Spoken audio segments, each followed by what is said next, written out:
Yeah. Anthony, you know what? They say you can't put a price on security. What do you think about that? We went fishing. Yeah, we did. I'm Anthony. Welcome to No Vacancy Live. That's my friend Glenn. You're watching the #1 show in hospitality.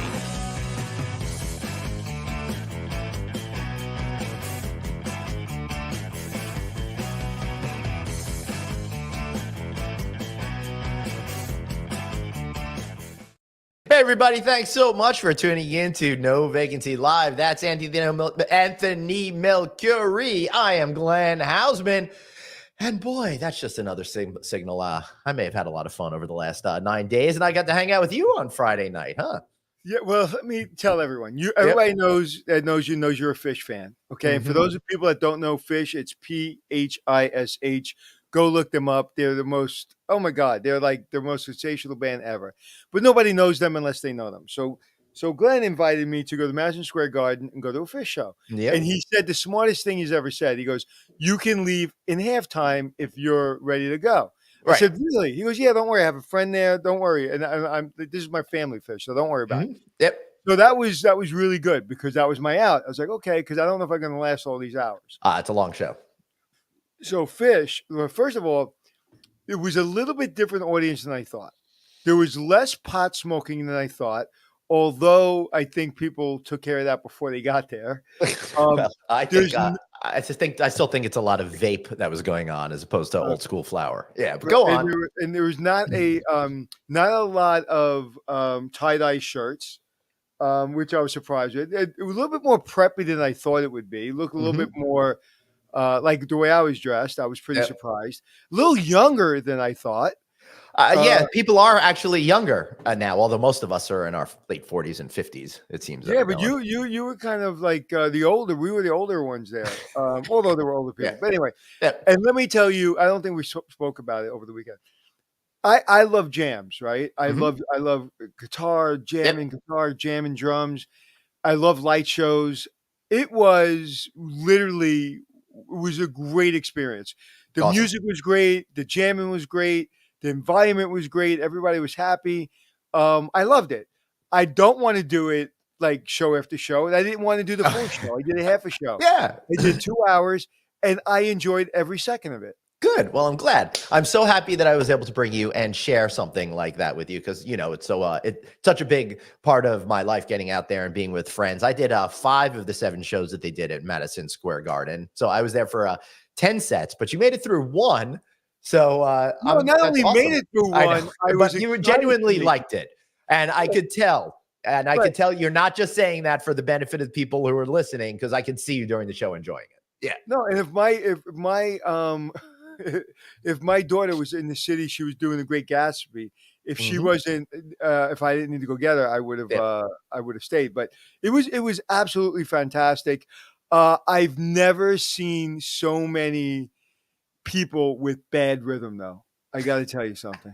I'm trying to stay away from middle-aged white people with bad rhythm. I would just say, see Elaine, i.e. Seinfeld, Oh my God. That's exactly what it was. That being said, on Friday night on it, I'll probably tell you more about how I took my son, Ben, on Saturday to the show, but we got to jump right into our show. Oh, did he like it? He had a really good time, and he stayed the whole show. So that was, he had no choice, but we had a really good time together, and that was a whole lot of fun taking one of my kids there. So, all right. So we've been trying to get this show done for a while, but technology was conspiring against us the last time. This time, we got it all worked out, and we are going to be talking about cybersecurity today, Anthony. That's one of those things that I think we avoid talking about because most of the people in like the hotel investment community aren't focused on the computery type stuff. So they pretend it's not really existing and kind of ignore it. Because at least I don't think people talk about it. And they just show out the brands if the brands don't secure their stuff. Right. All right. So we're going to talk about that a little bit today. And I got with us Roderick Kaleho. He is the head of cybersecurity transformation with LogicRiver, who was recommended to us by a friend to come on. So I've never met Rod before, but I'm really looking forward to hearing what he has to say. So Rod, welcome. Thanks so much. Give us one little snippet on what exactly is cybersecurity transformation and why is it relevant to us today? Well, first of all, Anthony, Glenn, thanks for having me on the show. Really appreciate it. Um, so, um, we've been doing the digital transformation thing for a while now, and with the advent of AI, going full stream, um, cybersecurity has an opportunity there. We've been, it as you stated, a lot of other areas in many organizations get the digital transformation, digital groups going, and security's always lag behind. So the transformation part is taking the different things I've been working with in intelligent automation, chatbots, those different things, and leveraging them for security purposes, which only speeds along organizations and helps businesses to move faster, and at the same time being secure. Yeah, Anthony. How is AI going to help or not help cybersecurity? Would it be easier to do your job because of AI, and you'll be able to use AI in a way that would take humans, untold hours to do? I feel like it's going to be an arms race there, Rod. No, in thinking about it, if you remember the movie The Mask, Sure. Jim Carrey puts on the mask, and his deepest, most persona is magnified, right? Right. But then the bad guy at one point puts on it on, and then he's able to do more evil, more powerful in the bad way. So I view AI as being that, and there's a lot of opportunities for, just as you said, Anthony, for the security industry to leverage a lot of those things. And so there's specific vendors that have been leveraging machine learning and AI for a long time in security. Looking at thousands and thousands of different feeds or activities that happen on networks to be able to determine what's malicious and what's not, and characterizing those. So there's still a lot of opportunity for us to do, and I think there's a consensus that we can do a lot more in our jobs. A magnification of that. So there's definitely opportunity there. But as Glenn said, an arms race, it's always a race. I mean, a week doesn't go by where I don't hear about a company, a friend of mine, that hasn't been hacked, and they're basically held for ransom. So I can't imagine that this isn't always top of mind for every company. Funny you should say that, Anthony. A second before you popped on, I'm like, hey, what's the top of your mind? And Rod's like, ransomware. And that's the first thing that you went into. So yeah, what is going on with that sort of thing? That happened to me once many, many years ago, but somehow I was able to turn off my computer, turn it back on, and go into that special mode where you hit some buttons before it turns on to get rid of it. But they've gotten more sophisticated now, right? Right. Yeah. So the funny thing is that we're not just dealing with kids in basements or different things like that. By the way, I do recommend seeing War Games for anyone that wants to talk about kids in basements and stuff. Go on. That's all about hacking and stuff. Yeah. Yeah, no. Just real quick, another movie is at the top of the mind that gives you some idea into some of the complexities is 0 Days. I never heard of that one. So see that one that goes into the Stuxnet and the some of the nation state activity that happens there. But anyway, yeah, no. So there's a lot of bad actors out there, and they're like ransomware as a service is a thing. It's becoming very formalized, very running as a business, not little individuals here and there. Very sophisticated with malware, and has changed over time. You were talking about phishing, PHIS, so luring people, but the as of late, there's some of the most significant gangs doing this are now leveraging 0 Days, which is a vulnerability that most people don't know exists, and there's no patch for it. So they're leveraging those things. What is that? What does that mean? A 0 day? Yeah. So it means that there's a vulnerability in software code somewhere, some type of it could be firmware, a lot of different things that no one knows about. Some researcher somewhere has found it, discovered it, and then nation states are currently spending a lot of effort. There's a lot of people spending a lot of efforts scrutinizing how different security systems work, to be able to find these weaknesses, these vulnerabilities in that code that is not commonly known. There's no existing patch for. or fix. So what you're saying then is, I get from Microsoft all the time these patches for security flaws that you got to do. However, if they don't catch that flaw and someone on the outside catches it, then they're leaving themselves up for that vulnerability. So that's pretty scary that there's so many vulnerabilities in software these days. Why is that? How come nothing is secure?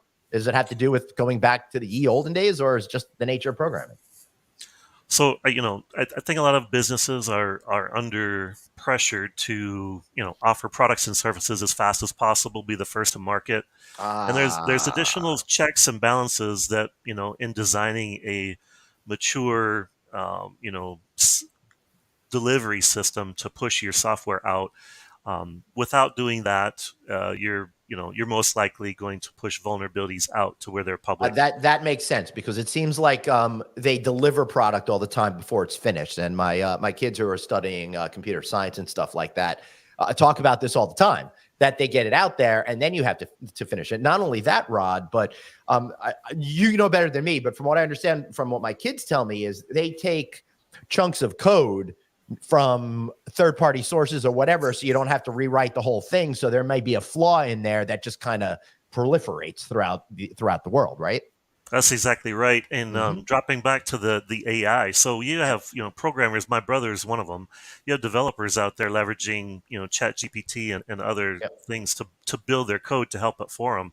So that that OpenAI has been programmed, trained off of several samples out there in the world that are vulnerable. So in some sense, you could say it's what many programmers or developers are leveraging today is based off of a bad premise or some fundamental weakness that it's then trained in and made part of that. So in some ways, we had an opportunity to either to train off of secure code or insecure, and unfortunately, the latter is probably more realistic.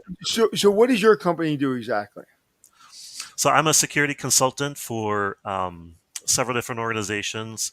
I basically help them take, and there's a couple different focus areas. Identity and access management is one that's near and dear to me. I spent a lot of time recently.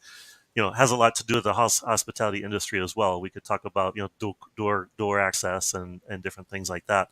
But basically taking security organizations within companies and helping them to transition to as much automated, integrated, and leveraging analytics to be able to really optimize the security function that they have. So most organizations start off with a firewall or these different security tools, and they leverage different administrators to do that.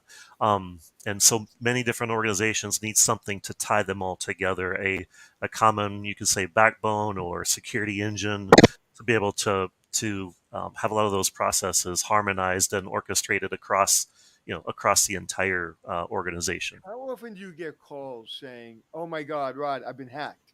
What do I do?" How often does that happen?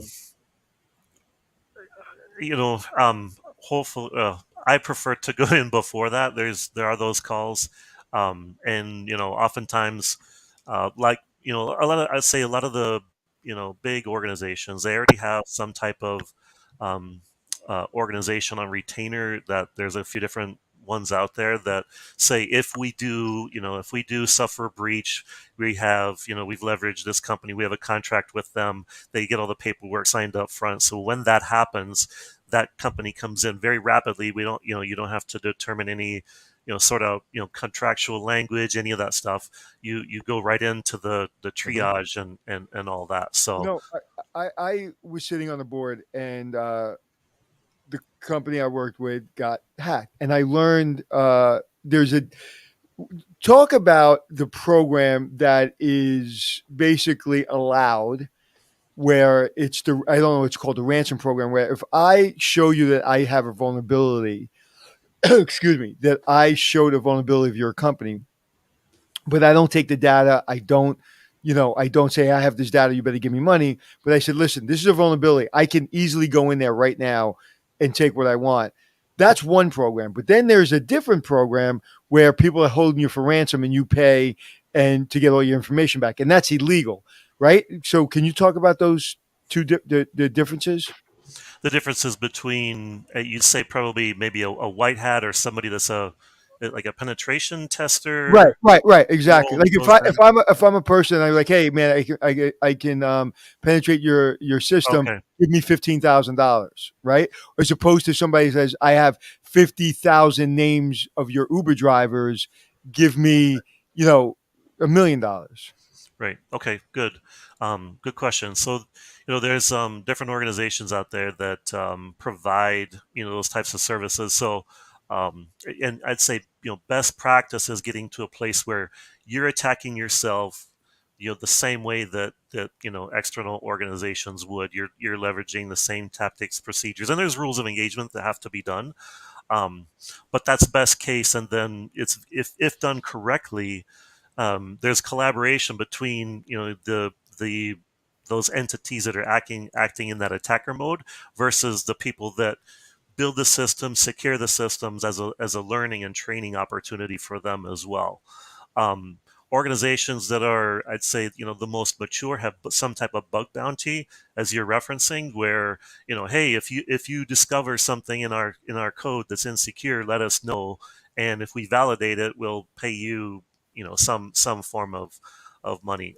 There's organizations out there that have I'd say small armies of these pen testers out there that will then look at your organization as it sits on the internet, and provide those services with from a lot of different angles and expertise levels of different individuals to really leverage everything that and uncover every vulnerability that they could find for you. And then there's a bad actor, and that's different.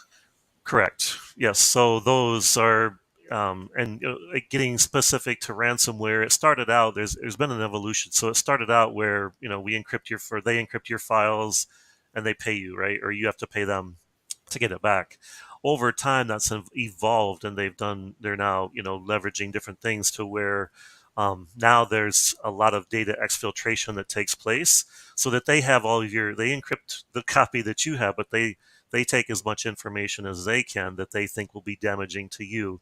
Right. And now they're layering it on, so they'll not only they make it more and more difficult for you to try to recover from backups, which is not, that alone is not sufficient. They will perform distributed denial of service attacks on your organization, overwhelm your interfaces facing the internet to make it more difficult for you to try to recover. They threaten to release all that very sensitive private information that your organization has out into the public. And finally, they're going out to your clients and your customers and saying, we have your data from this organization, pressure them to pay us the ransomware so that something bad about you does not come out. Have you followed the case at Uber closely at all? Over time, there's a few different things that's happened there that have been. Yeah, what are you referring to, Anthony? So our viewers could understand. The one with their cybersecurity officer, that he was just on trial. He was found guilty, and thank God he didn't go to jail, because I've been following it. He was in San Francisco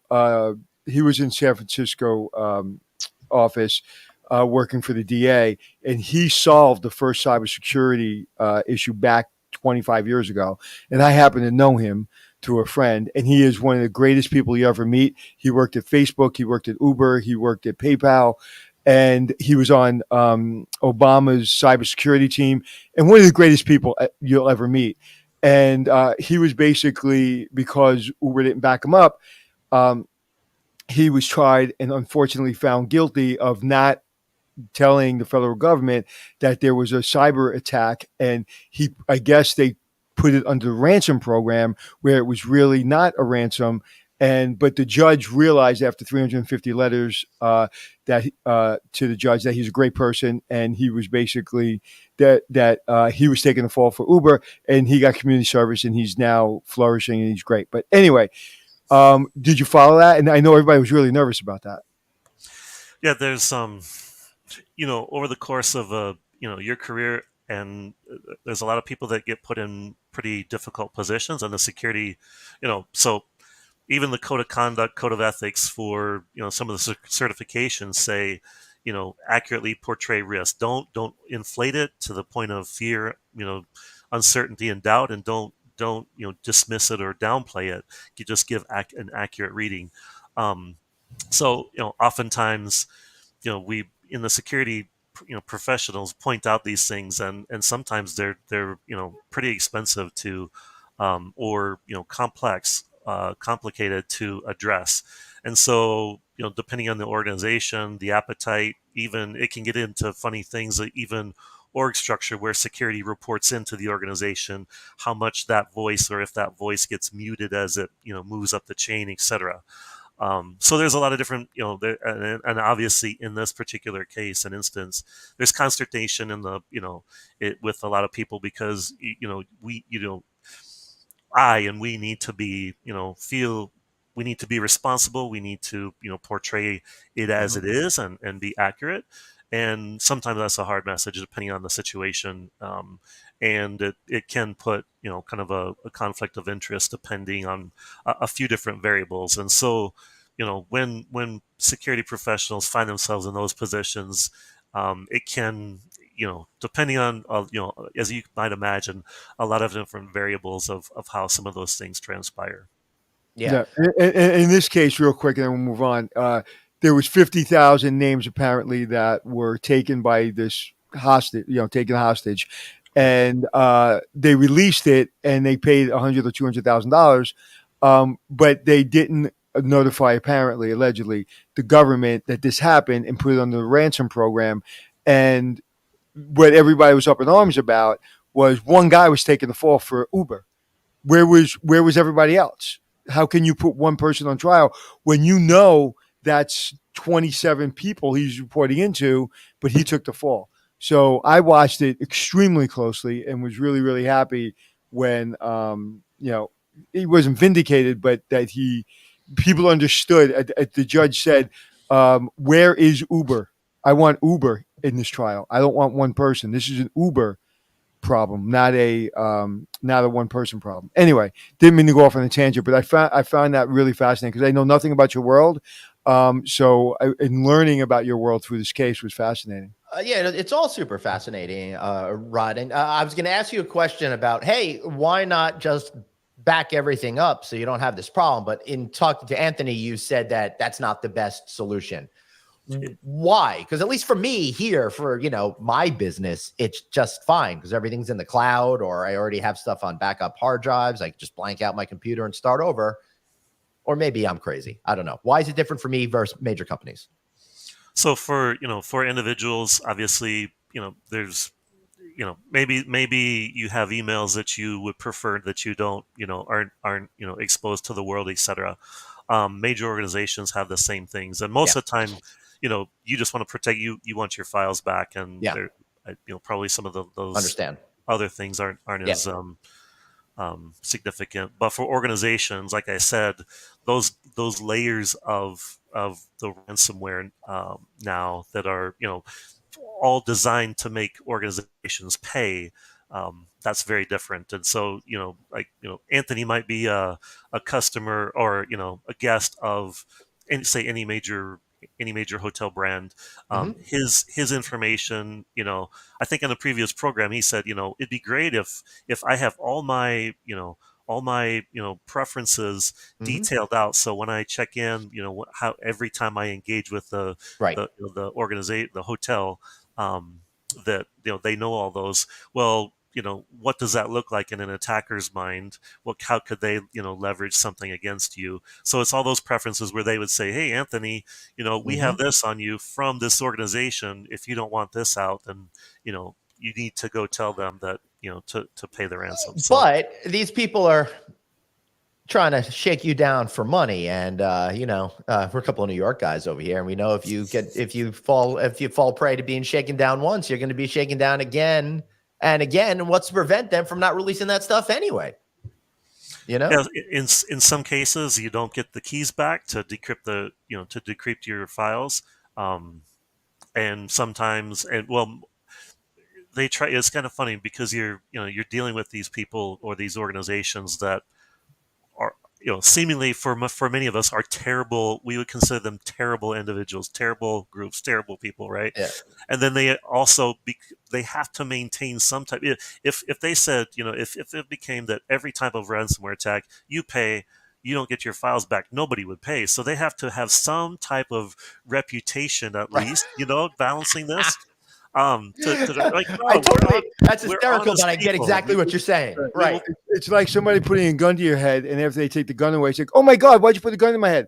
I didn't shoot you. Hey, listen, but it's also kind of like the mob. They got rules that they play by, right? They're not conventional rules, but if you know the rules and you don't cross those rules, that's what, you come shake down businesses or whatever, right? That's what brought it down. That's what brought it down, right? My day, everybody followed the rules. And then as you get older, you see everybody's not following the rules and it falls apart. But, and again, being in a situation where I was on the board, it's frightening. It is literally frightening because you shut down as an organization. Yeah, it's bad. Like you're done. Like you can't sign on. You can't work. It's over. It's like taking your heart out. And so you have no choice but to pay and to be a good boy or girl and do what they say, because you just need, at this point, it's like, how much? 200, 300? I just need my shit back.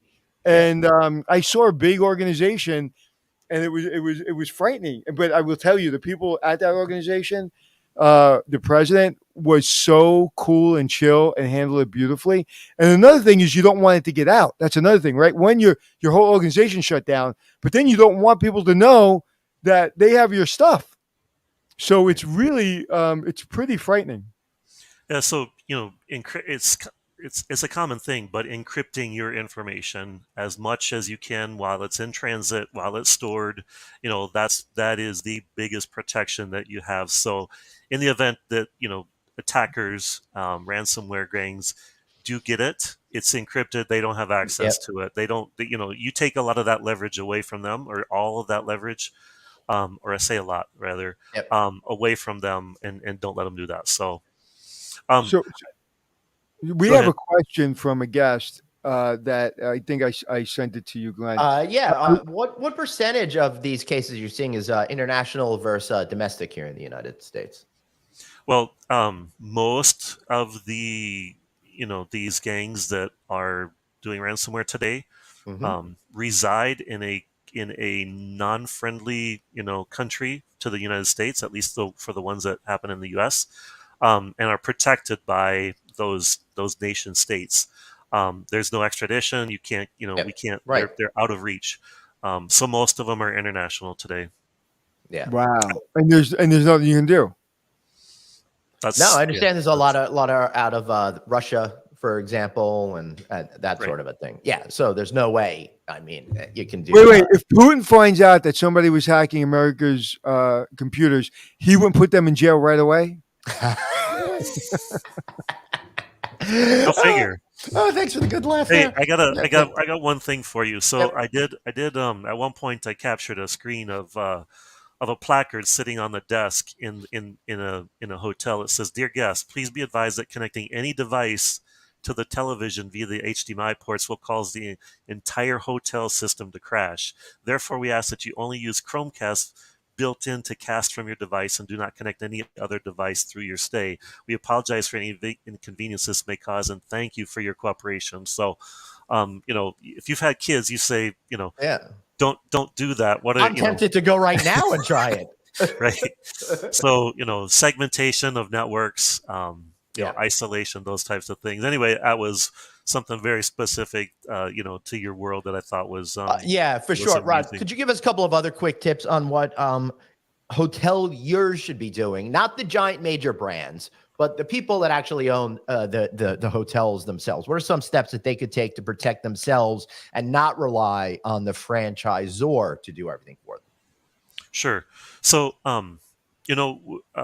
we talk some about when these attacks happen, when bad things happen, what is the blast radius? So, viewing it as a bomb, as an explosive, bomb units, they go and cover, it with some type of, device to minimize the expanse of the explosion.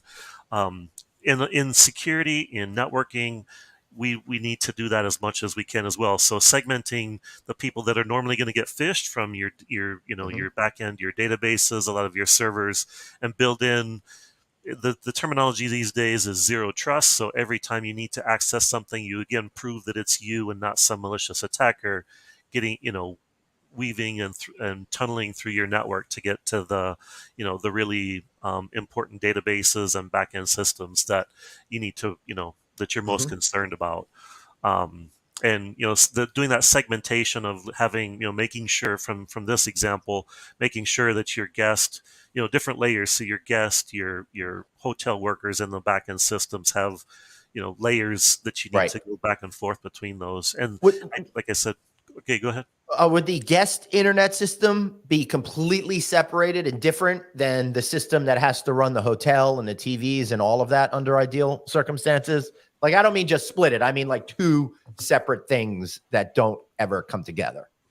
Right. There's a few different methodologies to do that as well. But yeah, that segmentation, the further that you can do those apart, the better. And even some of the nation state attacks that are happening, they're for air gap systems that are in very segmented networks that very rarely even touch, or they do in some ways, but it's always logically segmented. So, but yes, exactly, Glenn. Excellent. Anthony, any final questions before we wrap up here today? You're muted. Oops, sorry. Now I wasn't muted. Somebody hacked my mute. I will tell you that this has to be much more in the forefront of ownership, especially in hotels. Yeah. And it's fascinating to me. How much, like, if I was going into this line of work, right? How much of this work is going to be taken up from AI? Is it going to be supplemental where I'm just going to use it within my job? Or is it like a lot of coders are nervous that their jobs are being taken from AI? Where, like, if I was going into cybersecurity, how nervous should I be that AI is going to take my job? With the current trajectory, not at all. But the general message I tell people is no matter where you sit these days, you need to skill up. We're not going to be doing, paper and different things. You need to. Let me give you the best example is from that old movie, Charlie and the Chocolate Factory. His dad loses his job because he puts the tops on toothpaste things and the chocolate, candy's getting out there making more cavities. He loses his job, but then gets it back at the end of the movie, the feel-good moment where he comes in and now he's maintaining the machine that puts the tops on the. So, we need to be learning, totally upskilling all the time. In whatever we do, and that's not only for security, but I think I was gonna say that's for every career universal. Out there. Continue to learn, continue to push forward, because it'll only make you more valuable professional. There's a curriculum at MIT for $3,600 that teach you about AI, and if I had the wherewithal, like time and meant, like if I could really focus on it, that's something I would sign up for. That's something I would want to learn, the fundamentals of how AI is going to work. Yeah. Well, Google just released 10 classes on that, or 9, maybe either 9 or 10 that are I think free. So there's going to be a lot of offerings out there, and I think we all need to. Yeah, it's unavoidable at this point. Yeah. Oh yeah, absolutely. Sure. So, I'm actually not Anthony. I'm the AI Anthony. All right. Yeah, I wish I was AI Glenn, because then I'd be hanging out in my backyard, not working today. But Rod, I got one thing I want to say before I let you go. I feel like the CIO or some other titles within the tech industry, they've got that thankless job like the TSA. Nobody realizes when nothing happens and doesn't appreciate all that goes into making sure that our systems are secure. It's only the times when there's a breach that people pay attention to it and blame those folks out there. So I'd love for everyone out there to think a little bit differently about this issue, about how hard people are working behind the scenes, and how sometimes, because we can't see it, touch it, feel it, it doesn't feel like that stuff is going on, but it's actually happening. Rod, how can we find you? How can we learn more about what you do? Yeah, easily LinkedIn. There aren't too many Roderick Kalehos out there. Fortunately, and thanks, Glenn. Thanks, Anthony, for having me on the show. Really appreciate it, and Thank you. Look forward to meeting you both in person Yeah. soon. And if you could throw your cell number in the chat so I can put you in my file. All right, great. Because I'm sure I'm going to call you at 4:00 in the morning on some project saying I need your help. We got this ransom thing. Yeah. All right, Rod. Thank you. Went in my house with a BB gun and he's holding me ransom. All right. See you later, Rod. I appreciate it. Well, that was a really important conversation. I think that we need to be had. It's a topic that we don't cover enough. Yeah. Yeah. I mean, think about all the conferences we go to, right? That you go to. When was the last time there was a real conversation about cybersecurity? Maybe at high tech, right? Which is geared towards technology, but it's one of the things that we're not really talking about on that investor and ownership level enough. And I think that's an absolutely critical thing for us to be thinking about. And while you're thinking about critical things, why not download our show on Apple Podcasts, iHeartRadio, SoundCloud, Google Podcasts, wherever you get your shows. We are there. He's at Anthony Hotels, and I'm Traveling Glenn. And yes, one day we will update this graphic. Anthony. One day what? Update that graphic. I thought we figured. I thought Suzanne fixed it.